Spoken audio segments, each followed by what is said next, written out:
Do I go lighter with a weak side? Well, you could do it, but to me that's not the right way to do things. What's up? 筋肉翻訳です。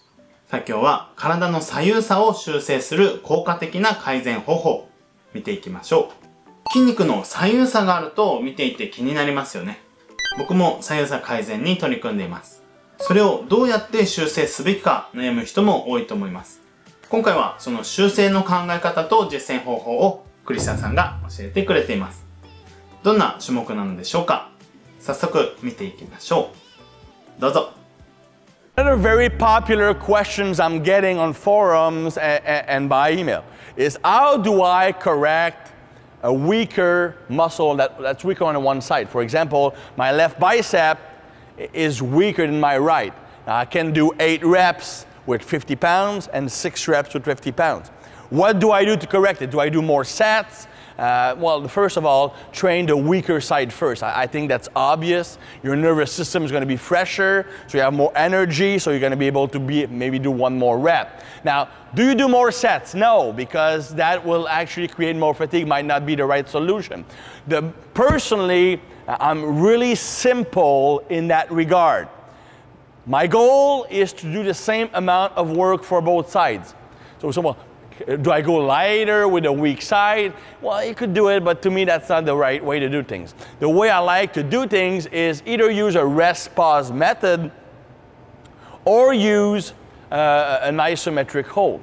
So for example, if you know that you're going to do 8 reps on the right side and you can only do 6 reps with the left side, what you do is you do your 6 reps, and when you can't do them anymore, you will rest maybe 10 seconds, then do 2 additional reps, rest pause style. And for the strong side, you would just do your 8 straight reps. So basically, you are doing the same workload for both sides.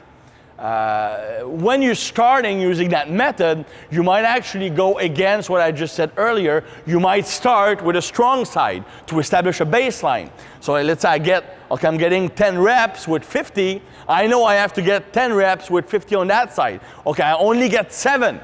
Well, rest 10 seconds. I can do 2 more. Well, rest 10 more seconds, and you do 1. So you try to get the same number of reps you did in that strong side. The other option you can use is to use an isometric hold on that weak side. So for example, let's say I get 10 reps here, and I only get 6 here.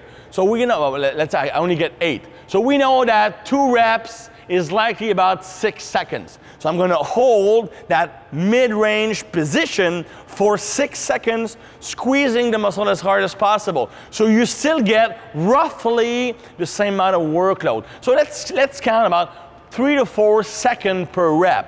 But it's not enough to hold the position. You want to squeeze that muscle as hard as possible to learn to contract more fibers. Oftentimes, a lack of strength on one side is because you're less neurologically efficient at recruiting the muscles on that side. So that isometric contraction can teach your brain to recruit those fibers, but only if you're squeezing as hard as possible to get maximum muscle contraction. These are the 2 strategies I use more often when I try to correct a left to right imbalance.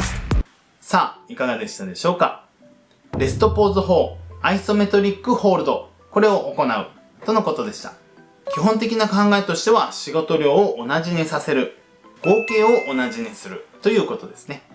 筋肉は刺激に対して成長するから、1セットの限界が異なるのであれば多い方に合わせようという考えですね。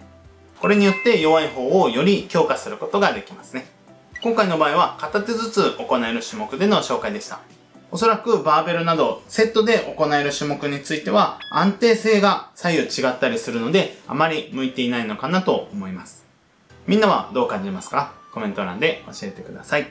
僕が最近行っていたのは成長が遅い方に対してアクチベーションをより強化して意識を高めるということをしています。最後まで見ていただいてありがとうございます。感想や動画のリクエスト、チャンネル登録お待ちしています。ではまた。